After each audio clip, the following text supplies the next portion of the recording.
Thank you. When I was in university, in the agronomy school of the university, I had the opportunity to understand the numerous problems that farmers in my country face. The major problem, I would say, has to do with the sources of information that producers and farmers had, with their access to the world of information, because the information was 500 million families of farmers. So a big part of the population and a large extent of the agri-food produced by the industries. But due to the climate change, farmers, of course, suffer numerous hardships and difficulties. This is why I set up a website. It's called agriculturemarketing.com. And then afterwards, seeing that the percentage of literacy in farmers, in the farming community, were relatively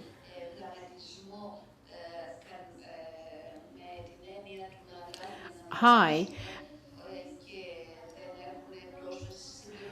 but a lot of people do not have access to information. And again, there are lots of people who could not read and write, so high rates of illiteracy. It was very difficult to warn them of weather conditions, to inform them about investments and subsidies. So what we decided to do was to set up an organization that goes round door to door from one village to another. They visit the farmers and they inform them about the sources of information that they can make use of, provide training, and they also inform them about the use of credit cards. That was very important because there were men and women farmers that had very restricted use of new technologies. So when we did our own research, we realized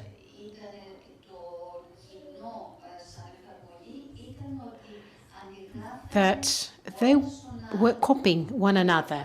This is what they were doing. So we decided to establish the so-called smart villages so that they could copy us. We could be the role model. And so we created role models by using various examples and paradigms from India, from Ghana, from the developing world. And we ended up having access to 4 million farmers. We also realized that there were 3,000 streams of swamp areas. And we tried to create some digital space in order to inform farmers about the source of the disease that they were suffering in the land they wanted to cultivate. So we took pictures, or we were asking for pictures of other swamp areas from other farmers so that we could find an antidote to the problems that they were facing, the diseases for the various plants. And there were some warning points as well through which we tried to warn farmers of the extreme weather conditions. Here you can see an area that many farmers visit.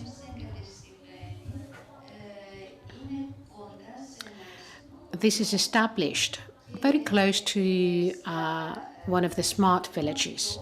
In this village, what we do is we also have cattle breeding as well. And we have a follow-up of the animals. see how they're doing, see how they perform, and extract pertinent information as well. We've realized that the first people to adjust to new technologies are women farmers, because this allows them to do their job in an easier way. So as opposed to the male population, people dealing with the sales, with the promotion of their products, etc., women, on the other hand, are responsible for the production as such. So they're really interested in the use of new technologies. And of course, we also have some training activities as well. We have a lot of people that come to these smart villages. And can we move on to the first slide, please? If you can show that. Yes. So we have some workshops, some training sessions, and our aim through these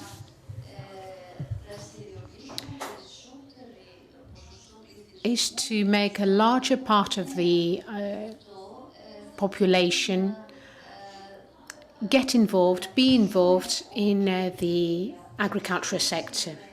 To do that, we need to show them that this is an attractive sector. We want to attract more young people to the primary sector of the economy. Here you can see the breeding activities we have. For cattle breeding, we have some technology that we use, some tag bracelets that we use to see how they perform in terms of lactation, milking, etc. And we hope that in the future we can create even more. Thank you.